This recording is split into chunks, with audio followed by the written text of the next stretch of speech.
Hello everyone, and welcome to this Diablo 3 dungeon guide for the Barbarian Legacy of Raekor set. We'll be going over how to set up your character, and I'll also explain how to complete both primary dungeon objectives. Keep watching until the end to see a full playthrough of the entire set dungeon with additional tips. To get started, let's first take a look at the set bonuses so we'll know how to gear out our character. This set revolves around the Furious Charge skill, buffing its damage and giving you the benefit of all of the skill's runes. Every time you cast Furious Charge, you receive a stack of the Raekor's Charge buff, which will increase the damage of your next attack that costs Fury. The Raekor's Charge buff can stack up to 100 times, and each time you cast a Fury spending attack, it will consume 5 of the stacks. Since the amount of damage you deal is dependent on these stacks, a major focus of this set is to cast Furious Charge as much as possible. Luckily, Furious Charge can do decent damage on its own right and can be used to kill many of the monsters. The 2-piece set bonus is a particularly important mechanic to understand. When you cast Furious Charge on a single enemy, the charge is refunded to you, allowing you to cast many back-to-back charges. Attacking single monsters will allow you to build up stacks of the Raekor's Charge buff that you can use later on to deal damage with your Fury spending attack. It's also worthy to note that this dungeon is pretty large and there's a lot of ground to cover. Therefore, considering all of the set mechanics, cooldown reduction, and movement speed will be key focus areas for the gearing and skills setup. In the setup, we are using 5 of the 6 set pieces in the helm, shoulders, torso, hands, and leg slots. In the feet slot, we have illusory boots, which allow you to run freely through monsters. One of the primary dungeon objectives requires some grouping of enemies, and this dungeon has many small rooms and hallways. These boots will help you avoid getting stuck in a tight spot with a high density of monsters and taking too many hits. In the waist slot, we take String of Ears, which reduces enemy melee damage, particularly helpful when you're grouping up a large pack of monsters. In the wrist slot, we have Bracers of Destruction for increased damage on Seismic Slam, and in one of the weapon slots, we have Fjord Cutter, which also increases the damage output of Seismic Slam. In the other weapon slot, we take Echoing Fury, which provides increases to both attack speed and movement speed. In the next slot, we take a Hellfire Amulet. There are several other passive skills that provide increased damage or toughness that are helpful for completing the dungeon. In one of the finger slots, we have Obsidian Ring of the Zodiac, which provides a small increase on cooldown reduction, particularly for Furious Charge. And in the other finger slot, we have Band of Might, which provides a significant increase to our toughness. When it comes to rerolling stats on the gear, the top priority is cooldown reduction. Then, take anything that provides a boost to damage or toughness. For Kanai's Cube in the weapon slot, we have Fury of the Vanished Peak, which buffs the Seismic Slam skill. In the armor slot, we take Aquila Cuirass for a significant toughness increase. And in the jewelry slot, we have Ring of the Royal Grandeur, allowing us to gain the 6-piece set bonus with only 5 of the 6 set pieces equipped. For gems, we have a diamond in the head slot for cooldown reduction, rubies in the torso and leg slots, and emeralds in the weapon slots. For legendary gems, we have Bane of the Powerful and Bane of the Trapped for increased damage. Bane of the Trapped has good synergy with the Fjord Cutter weapon. And lastly, Molten Wildebeest Gizzard for some life regeneration in the event we take any hits. For Paragon, the main priorities are movement speed, maximum fury, cooldown reduction, and resource cost reduction. Next, let's go over the skills. We'll be using Furious Charge, which is the focal point for the set. The rune choice doesn't matter since the 4-piece set bonus provides the benefit from every rune. Next, we have Seismic Slam with the Stagger rune, which is our Fury spending skill, used to expend our Raekor's Charge buff stacks. Then, we have Ground Stomp with the Wrenching Smash rune. This skill is very useful in this dungeon, making it much easier to group up monsters for the dungeon objective. Next, we have Sprint with the Marathon rune for an on-demand run speed increase, and Battle Rage with the Ferocity rune for a damage buff and passive run speed increase. And then War Cry with the Charge rune, providing some increased toughness and on-demand fury generation. For the passive skills, we have Unforgiving and Animosity, which both provide some fury generation, and then Berserker Rage and Ruthless, which both provide damage increases. Now let's go over the dungeon objectives. The first primary dungeon objective is to hit 15 different enemies with a single Furious Charge 6 times. There are numerous smaller monsters that are scattered throughout the dungeon. You will need to look for larger packs of these monsters, circle around them to group them up, and then cast Ground Stomp to suck them in close. Once they're pulled in and stunned, cast Furious Charge on the group to hit 15 or more at the same time. This is the ideal method to make sure you get 15 total monsters in one hit.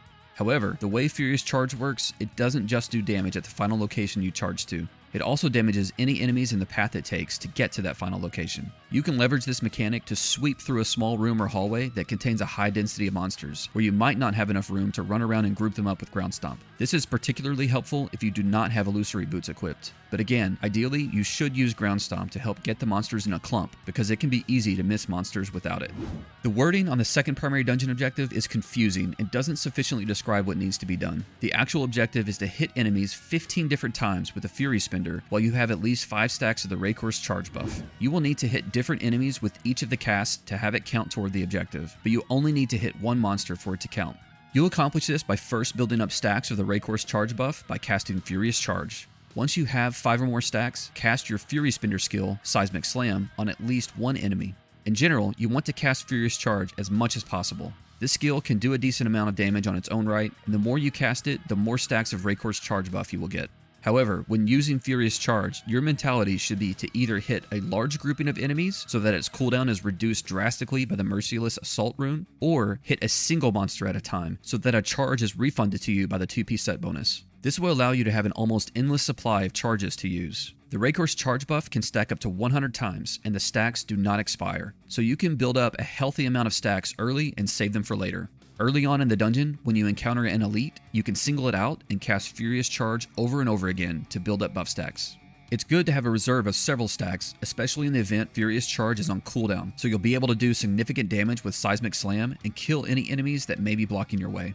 You should also periodically cast Seismic Slam once you have a decent amount of Raekor's charge buff stacks, ideally on a smaller group of monsters, so you can work on the second primary dungeon objective throughout the dungeon. A good approach in general is to cast Furious Charge a few times on every elite or grotesque monster when they're singled out, and then finish them off with a cast of Seismic Slam. You want to be careful casting Seismic Slam too often, especially on larger groups of monsters, until you have completed the first primary dungeon objective.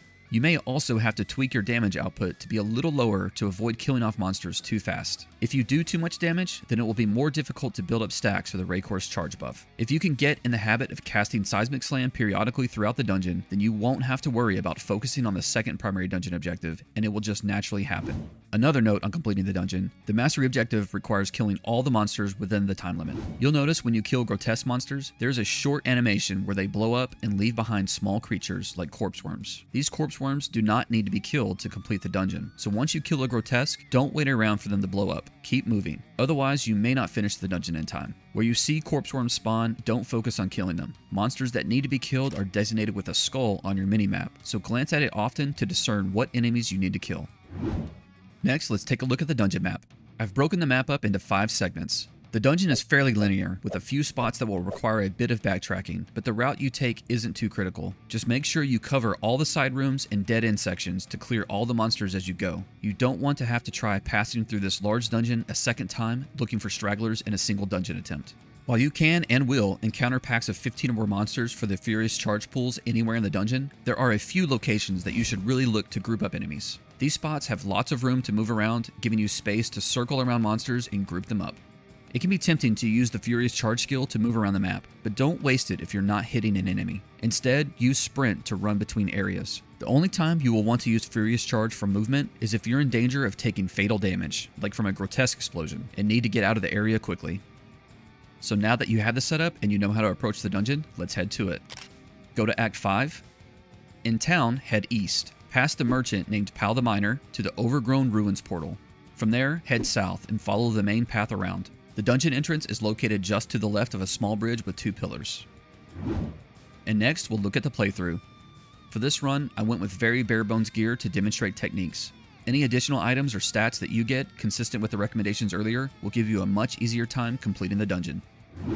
Once inside the dungeon, cast your Battle Rage and Warcry buffs, and then sprint to the first monsters. You don't want to waste any time. The playstyle of this set can be a bit clunky if you're not used to it, so you may have to pause and think about what you're doing throughout the dungeon, which will slow you down.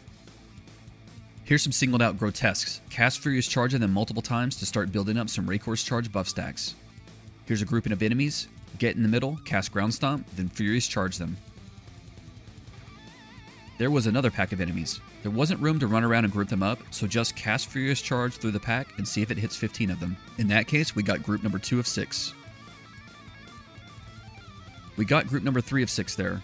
Again, just try casting Furious Charge into a dense pack where there isn't room to run around and group them up. This area is a good spot to try to group up a pack. Ground Stomp, Furious Charge, Sprint. Another dense group, Furious Charge through them. And now we try to group up the residual enemies. And we got group number 6 of 6. Here's a singled out elite where we can build up a few Raekor's Charge buff stacks. Sprinkle in some Seismic Slams to help kill off the elites. And you'll notice we hit a couple of other nearby enemies as well, making progress on the second objective. Anytime you see just a few enemies, like a group of 1, 2, or 3, you should try to cast a Seismic Slam if you have more than 5 buff stacks. Here's another good spot for grouping up monsters. Even if you already have the first objective completed, it's still a good idea to round them up with a ground stomp. It makes killing the monsters much quicker. Another elite with some stragglers. Spam Furious Charge and sprinkle in Seismic Slam. If you don't have a lot of toughness, be very careful with the grotesque explosions. Taking a couple of those back to back may be enough to kill you.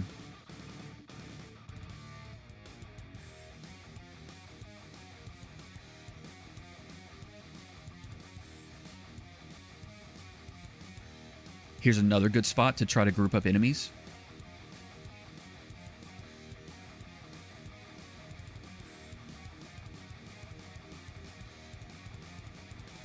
And there, we quietly completed the second primary dungeon objective, since we were occasionally casting seismic slams to help kill enemies throughout.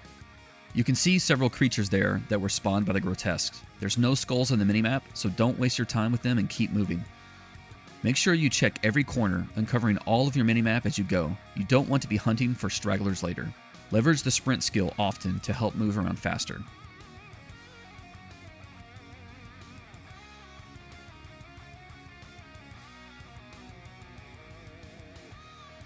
Even though both primary dungeon objectives are completed, we still want to have some Raekor's charge buff stacks to increase seismic slam damage.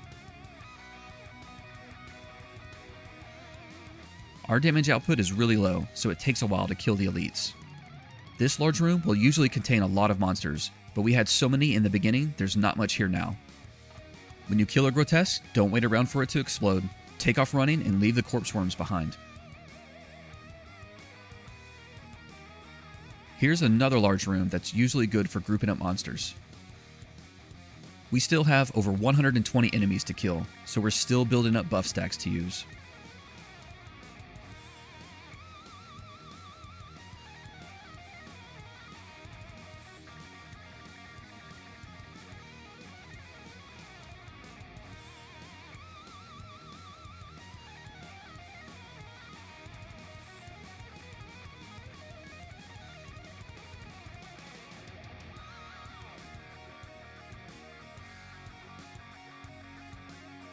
Be careful, we rushed through 2 explosions there and almost got taken out. Here's the last large area for grouping monsters, with plenty of room to run around.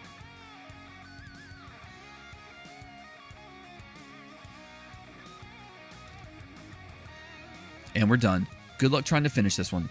If you enjoyed the guide and would like to see more content, please consider liking this video and subscribing to the channel. Thanks for watching.